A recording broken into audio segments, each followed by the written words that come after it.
My name is Jakob. I'm the head of the Food Planet Prize Secretariat.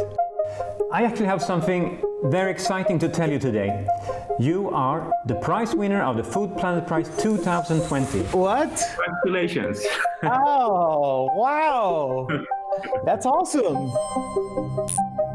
What we do is that we collect organic and sanitation waste from around the city. In any developing city, over 60% of the waste is organic. And most of that's not being collected, ending up rotting or polluting the rivers and the environment and such. And instead, we organize for that collection. So we go to everything from hotels and restaurants to central kitchens to marketplaces.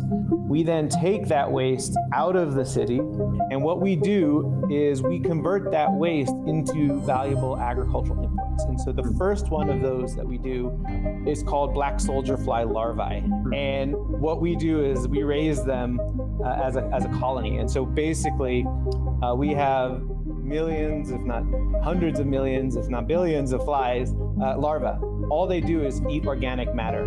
They have a voracious appetite and they eat just about anything. We feed them these waste streams and they get big and fat off of this. And then what we do is that we harvest them, pasteurize them, so we dry them, and the end product are these guys, which are 40% protein.